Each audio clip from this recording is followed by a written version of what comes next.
Sometimes the sexiest cocktail is the one you mix at home. Joining me with a cocktail recipe that's sure to impress your date this Valentine's Day is Pam Wiznitzer. She's a master mixologist and the creative director for Seamstress Bar, which will be opening soon here in Manhattan. Pam, thanks very much for being here. Thanks for having me here today. So first, what's the argument for the cocktail at home? I kind of like the idea.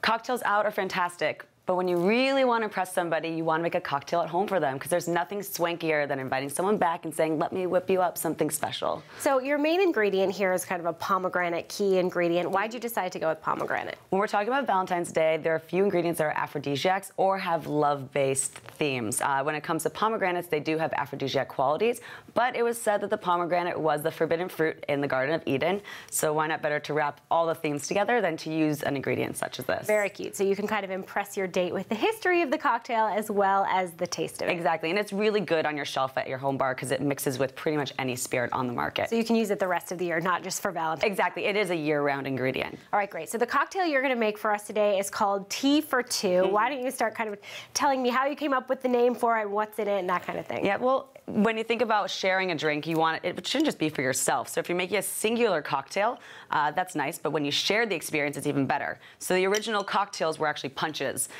back sort of in Europe and then came over to America. So when it comes to sharing cocktails, you think punch themes. So a lot of times they're elongated with tea for two, so we have sort of a theme going on here. Perfect. So we're using a base of strawberry jam.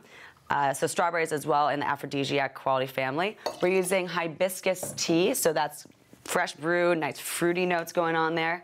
And citrus helps to bring in a little bit of tart qualities to that. So it's not like overly sweet. Exactly. You have to balance a drink, and so citrus and sweet always helps to balance it.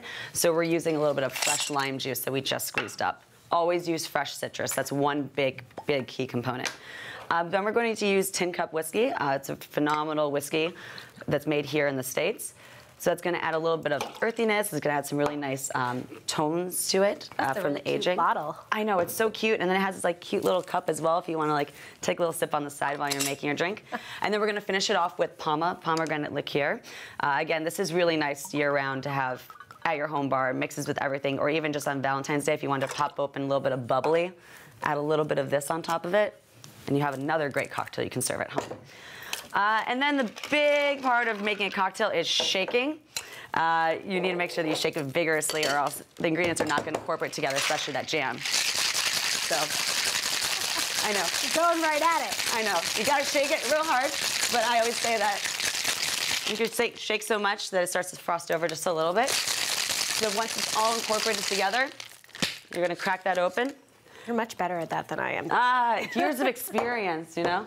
And then you're going to fine strain it out, because we do have jam in there, and you're going to see this really beautiful pink Valentine's Day color on top. Wow, that is very Valentine's Day themed right there. And the nice thing about this drink that we didn't talk about is it's actually a little bit more low proof. There is nothing less sexy than getting completely wasted or drunk on Valentine's Day when you're trying to share the experience with someone you love. That is an excellent point. No one likes to end Valentine's Day night kind of vomiting or anything like that. No, so be sexy, stick to low proof, that way you can really enjoy the night with somebody you love a little bit longer.